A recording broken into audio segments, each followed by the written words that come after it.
Hello, hello. I want to take a second and talk about prayer.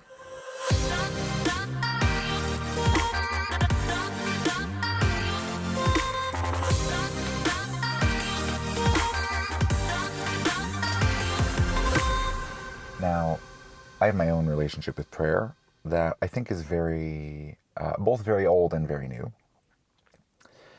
But I wanted to get your guys' sense on things, so I put the poll in the community. What do you think about prayer? And it was just a hot, cold poll. And it's actually exactly what I thought it would be. It was about 50-50 between neutral and positive. And I think that's a pretty good way to put it. Because I don't know that any of us feel terrible about prayer or the idea of talking to God. But there's a sense of, does it really matter, that I think is important to unpack. And I think I'm unpacking this as much for myself as I am for anyone else, because I want to get clear on this. And I don't know that I've really written this out or hashed it out or talked to B about it, or, I haven't done my usual checks. I just want it to be a sort of free flow exploration of some of the subtleties of prayer. Because when I think back, as a kid, as one of Jehovah's Witnesses, I obviously believed in God as a child. But the relationship was very different. And still, I have these very distinct memories of laying in bed and praying and just feeling this presence just roll in. And at the same time, I was having other odd experiences where I would go to bed and I would, I guess, wake up in a dream and I would be floating and I was trying to learn to fly. And it was this years where I was trying to learn to fly. And I would bump into the trees in our front yard, and it was interesting. It was very interesting. And looking back, it's like, okay, I was probably leaving my body and having certain astral experiences and whatnot. And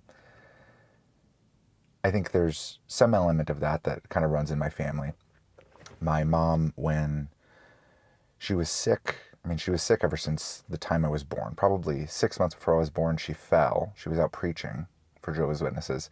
She fell. We call it the foothills, but it's like the fancier part of town, lots of rolling hills. And she fell and then started bleeding, and then her adrenals just gave out all at once.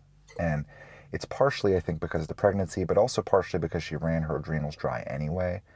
She ran like 5 to 10 miles a day. She preached, I think, 80 to 100 hours a month.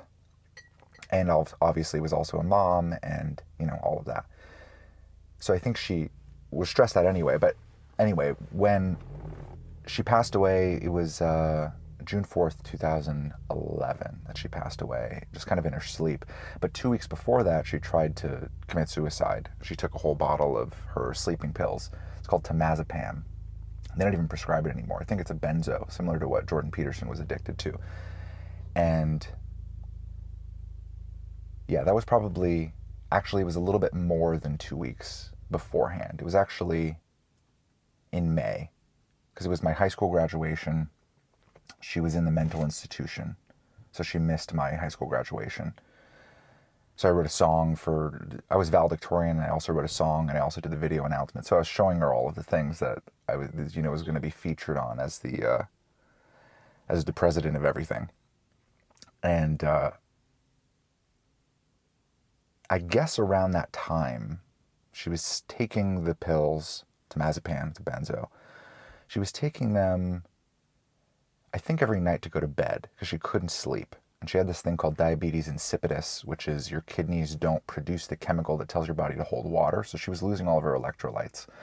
And I was into NLP at the time, so I was trying to get her to imagine. I was doing the swish method. I don't know if any of you know NLP. But I was trying to do the swish method with her to kind of help reprogram her brain to feel better. And she told me she couldn't visualize anything, which was obviously alarming. She couldn't form pictures in her head anymore. And it's because all of her electrolytes were drained, so her brain wasn't firing correctly. And I think that probably contributed to her death eventually, something like that. But yeah, they call it diabetes insipidus. But around that time, she had all of these,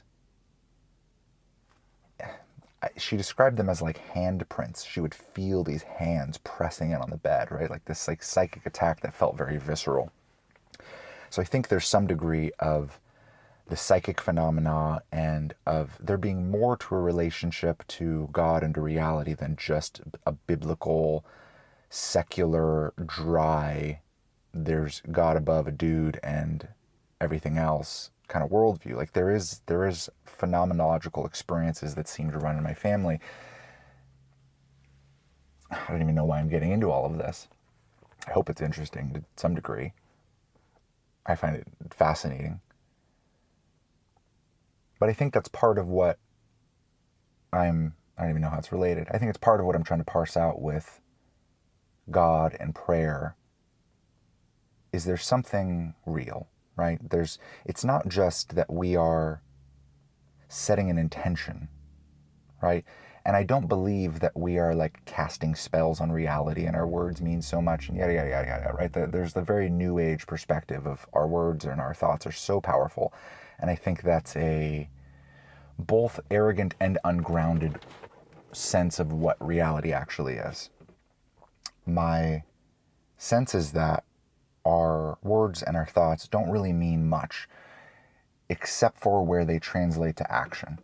And our emotions don't mean much except for when they translate to action. And I think one of the things we've done really well at the second paradigm is to zero in not on our thoughts or our emotions, how we're feeling, what we're going through. None of that matters at all. The thing that matters the most are the decisions that we're actually making in our lives and whether or not that's in accordance with our check-in with God, with the guidance we get through our Oversoul, our own project manager within divinity.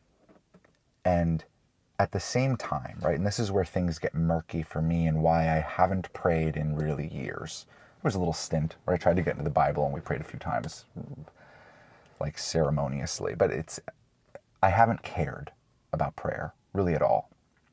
And I think this is why, is because there's this sense of there's me on the ground floor and I'm the one making decisions.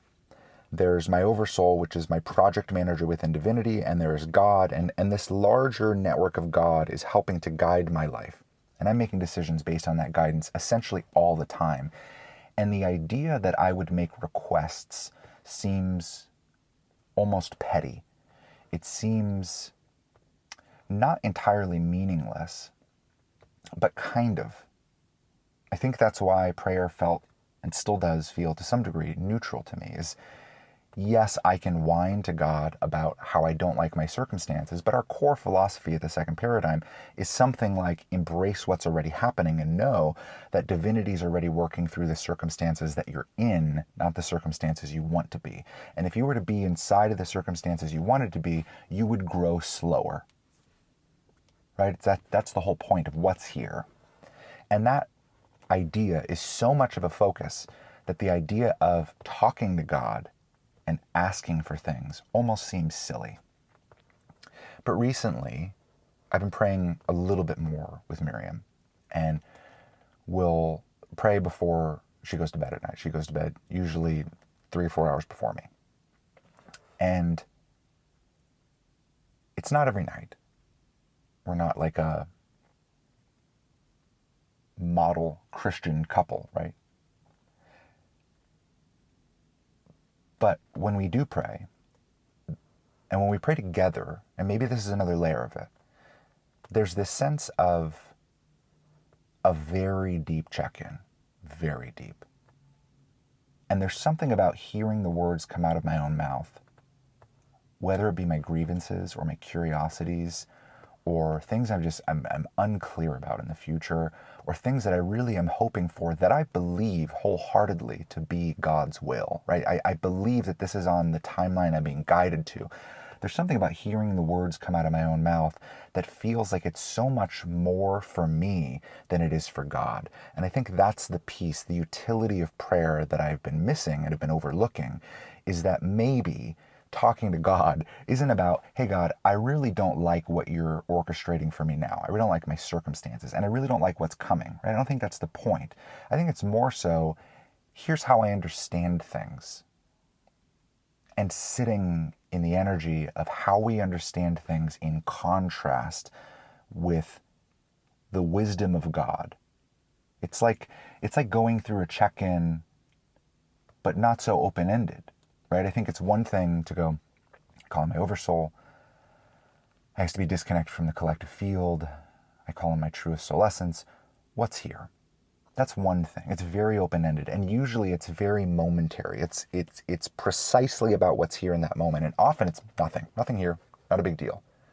But there's something about prayer that feels so broad, but specific, very specific, tailored to the things that I'm actually curious about, tailored to the things that I might actually worry about, tailored to the things that I might actually have concerns over. And there seems to be this understanding between me and God that I'm going to do whatever the guidance is in any given moment anyway, right? Like, I don't feel like I'm grappling with God for my future. I don't feel like I'm grappling with God for my present, for things to be better. I don't really care anymore how much money I have. I don't really care anymore how much money I will make. I don't really care anymore how much upward potential I have in the world. I don't particularly care anymore how many views we get. I don't particularly care anymore how much the second paradigm is growing. There's elements of it that seem like, man, things would be nice if, but I don't think I take that driving force inside of myself seriously anymore. I don't take my imagination of what could be seriously. And since I don't take myself or my version of my hope crystallized into specifics very seriously, there's this understanding between me and God. If I'm going to do whatever is here, I'm going to do whatever I'm guided to. I've built enough of a relationship with you, God, that I'm going to do whatever's coming. Even if I don't like it or I don't understand it at all, I'm going to do it. I'm going to do it 100%. There's enough trust built that my life is essentially 100% in God's hands. So what's the utility of prayer if the decisions that are being made are kind of defaulted to God, right? And all of my grievances into the future, my worries and my fears are kind of, it's already established what I'm going to do and how I'm going to choose. And I think that utility, the purpose of prayer, is so that we can get clearer on all of these things before they happen, so they can be smoother. So we can get clearer on the things that already are happening, so we can be even more at peace. And I think it's this is a new thought, but I think it's a significantly more efficient way of dealing with our grievances with God, or our fears, or our worries, or our uncertainty. I think it's a more efficient way to bring it to God than it is for God to orchestrate a circumstance that brings up that emotion so that we'll face it, right? That's the long way. And it happens. It happens all the time. We're faced with circumstances that crush us emotionally into just the right configuration of discomfort that we go, ooh, this hurts so bad. I don't even really know what it is. I don't know why I hate this so much. But I can tell that it's right. So why am I fighting with what's right? Right? And we do that. And that's a piece of our growth. But it seems to be significantly more efficient to go, hey, God, I hate this. I see that it's here. I see that it's right. But I hate this. Something feels wrong about this, right?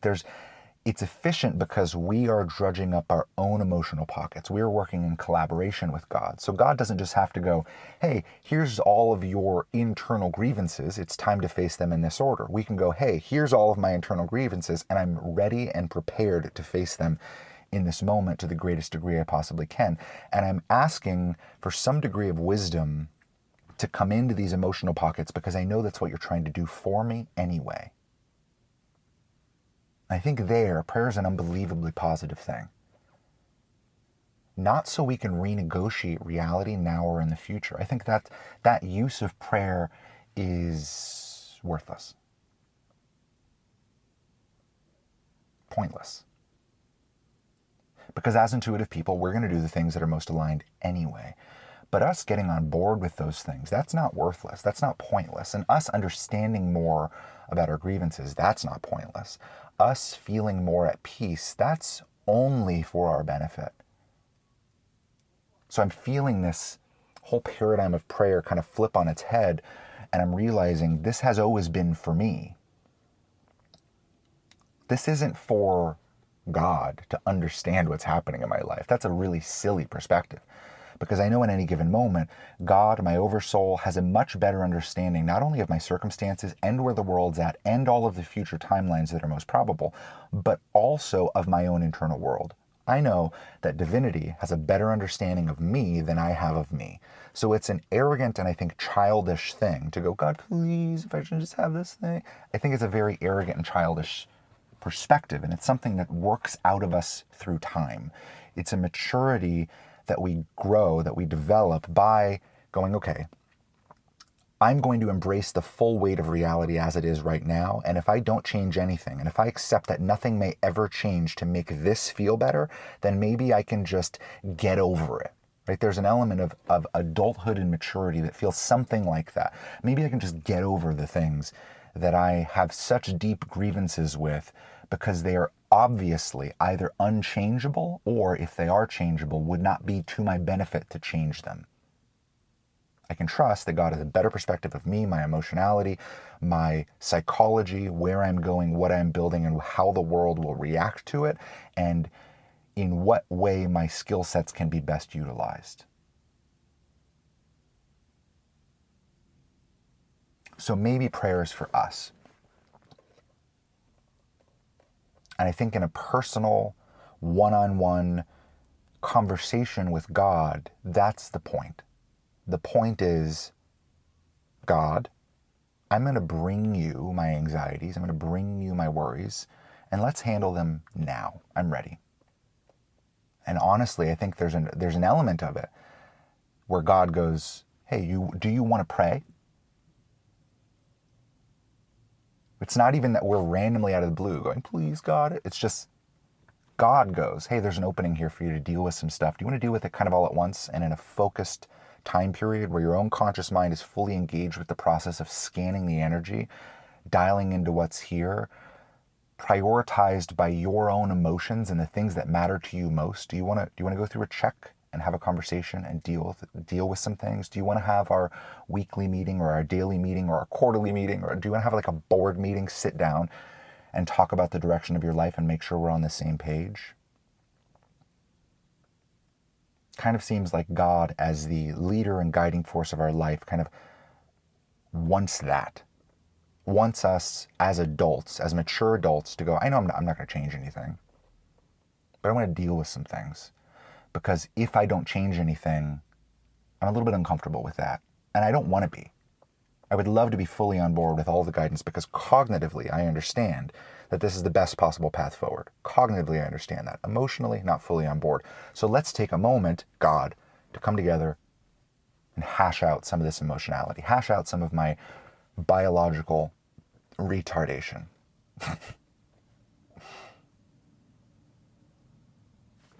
But then, and this is interesting, and I haven't thought about that. I've thought about this zero, actually, but I'll just talk it out real time. Maybe I'll find some threads that are interesting. At the same time, there's group prayer, and I find that even more fascinating. Because there are things that I'm aware of that you aren't aware of. And there are things that you're aware of that I'm not aware of. And when we come together, especially if we're working on the same thing, there seems to be purpose and reason to that, right? It's like we're all sharing our spark notes, the summary of what God has told us recently.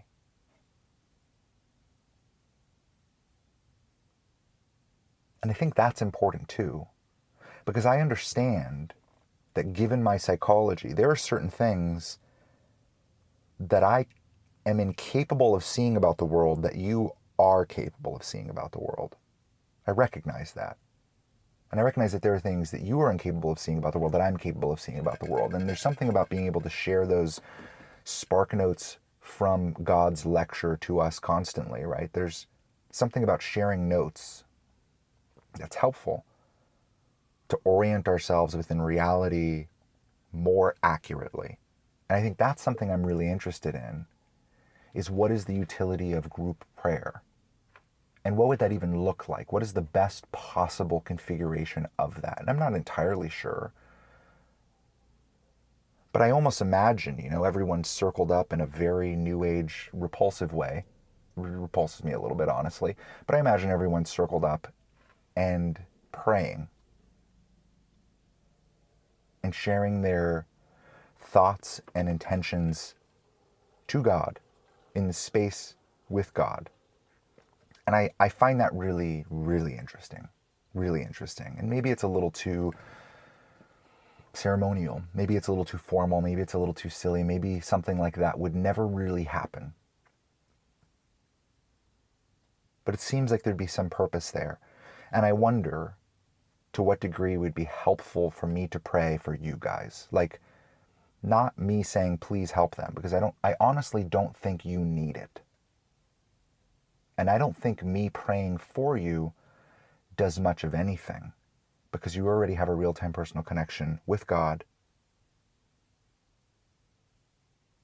It would more so be me checking in about you and seeing if there's anything I can do to help make your lives or your evolution or your spiritual journey more useful or more efficient, more smooth.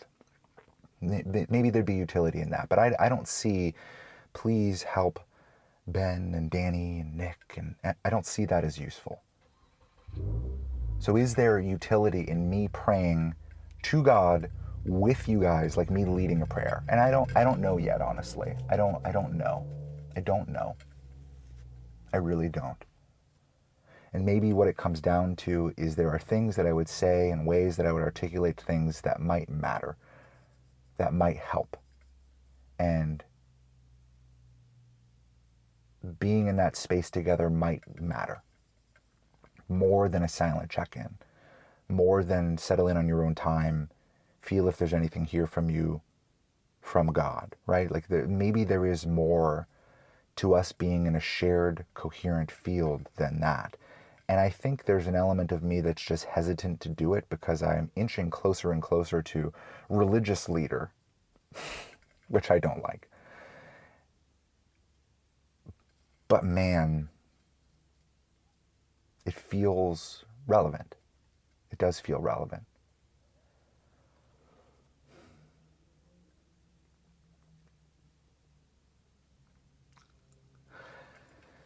So maybe I'll try it. That was honestly the original hit I got when this video came in, was you were going to talk a very short period of time and then you were going to pray. And I think instead I've talked for 22 minutes and now I'm going to pray.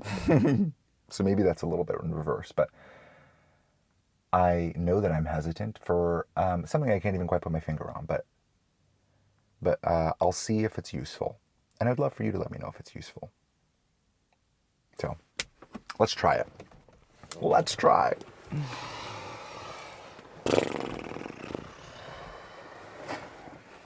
Let's see.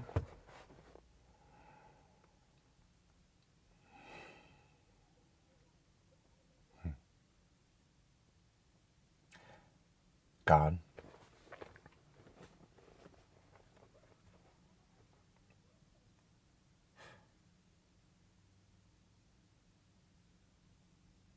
I want to be able to come before you today with those watching in a sort of shared field of coherence. Not to ask you to fix all of the things we don't like, and not to ask you to bring us things that we would like better, but just to take a moment to sit and to scan and to feel the things that already are here from us, and to take out all of our emotion on you, to bring everything to the table. Our anxieties about money, our worries about being able to do anything of value ever, our grievances about how little payoff there seems to be at times for so much work,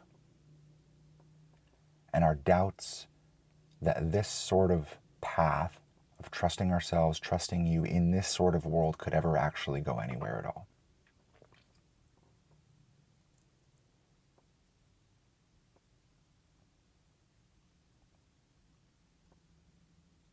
I want to come before you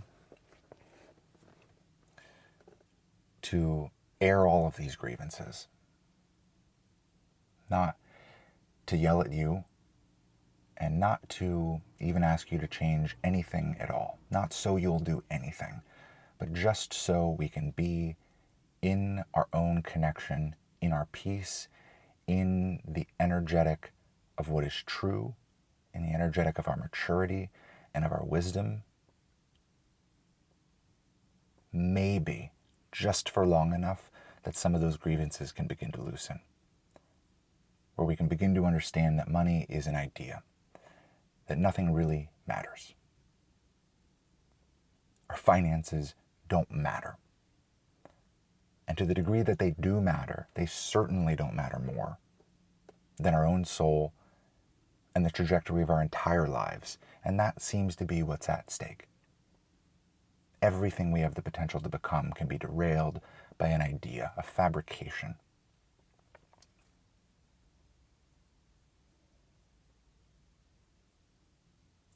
Or relationships, understanding that there are some people that simply cannot have a place in our lives, and feeling the weight and the sadness and the sorrow of our relationship with them in that alternate timeline where maybe everything could have worked out okay, or in that fantasy where suddenly they were different and everything was better. Grieving the loss of these people throughout maybe the rest of our lives. People we actually really deeply care about. Understanding that we can't help more than you are already helping them. Or our own grappling with our evolution, wanting to go faster than we're biologically even capable of, and not recognizing that we are so unbelievably ahead, not behind. Or feeling time pressure from our age, or just our straightforward impatience.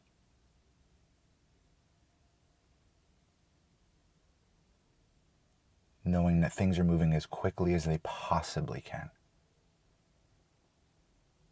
That we are being aligned and prepped to and for something that is beyond what our capabilities have ever been, and really, truthfully, still are. That we're here to do something actually substantial. That we're here to bring actual light here, not just look like we're doing good to other people, not just look like we're doing good based on vanity metrics of fame or fortune, but actually making a real and tangible impact by bringing people closer to the truth of their souls and closer to the truth of the ideal configuration for our entire civilization. That matters. And it's obvious to us that that matters, but emotionally it's not always obvious. So again, I ask you to change nothing. But I ask that those pieces of us that are still lingering, that worry, that doubt, that have frustrations, that grieve, that those pieces of our emotion be brought into an understanding, be brought into a deeper layer of maturity, be brought into a space where maybe we can find peace. And maybe even beyond that, we can find some degree of understanding that makes us feel good about these things that currently bring us grief.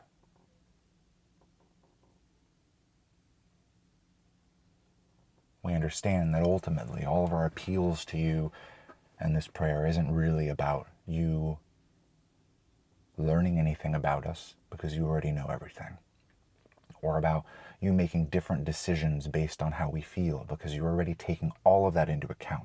It's just for us. So please, to whatever degree you can, and to whatever degree you already are, help us to glean the benefit from this sort of connection, from speaking into all the things that worry us, from running through all of the checklist of all the things that bring us grief or sorrow or worry or panic or anxiety, just so you can show us the truth line by line, so you can show us the truth moment by moment, energetic packet by energetic packet, so that we can find the truth of who we are, where we are, and the real, profound good that you're already bringing to us constantly. through the conveyor belt of time. Thank you always for all that you do. Thank you for helping us to bear the true weight of reality so that we're no longer deceived. Thank you for helping us to find our way back to the only thing that actually matters in our experience, that the only thing we've ever actually cared about, our soul and that deep feeling of rightness. Thank you for orchestrating our lives in such a way that we could find that slowly over time, not have to go through constant transition, but have moments along the way where we can find peace, moments where we can integrate, moments where we can take a break. And at the same time, thank you for pushing us as fast as we can possibly go, because we don't want to be here. We don't want to be in a place where our biology is so inhibited that we can't see the truth of what we even believe, or we can't see the truth of what's actually coming, or see the truth of reality as it is in front of our own eyes. So thank you for pushing us as fast as we can possibly go and giving us the grace to go as slow as we actually do. Thank you deeply for this guidance, always, and for all the pings you sent us throughout the day and continue to send us even now to check in, to find the deeper truth, to make slight course adjustments along the way so that the path is always as smooth, efficient, and fast as it can be.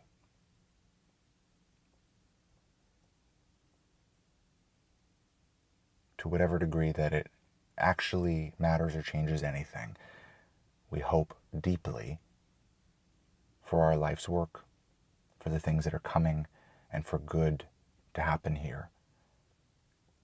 And we hope to find some degree of peace in the understanding that we're not the only ones doing this, that there are many of us, many that we don't know about yet, who are actually tuning in to guidance, who are actually trusting themselves over every single other ideology that tells them not to, over 99.9% of the world. Thank you so much for all of these people here who took that massive leap of faith, who made the bet to trust what felt like absolute irresponsibility, mental illness, crazy making nonsense internally, to trust that inner goodness over everything that every other person ever has thought was correct. Thank you for leading us to this untraditional, irresponsible, reckless path, and for helping us to realize that it was never irresponsible, that it was never reckless, that it was the obvious choice. Thank you for continuing to show us that in our experience, and for making it obvious to us how far we've really come. Thank you, thank you, thank you. And in all these things we pray. Amen.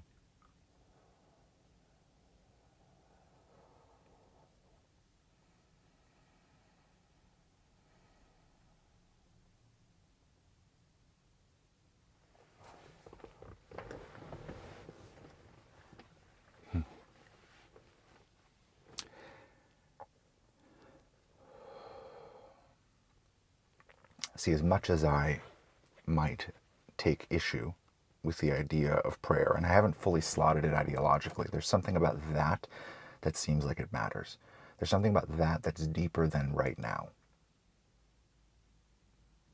And I don't know to what degree prayer will be a piece of the second paradigm ideology or of any of our lives, but I think there's something there to explore, and I want to bring it up for your consideration. Because something about that is more powerful than I care to admit.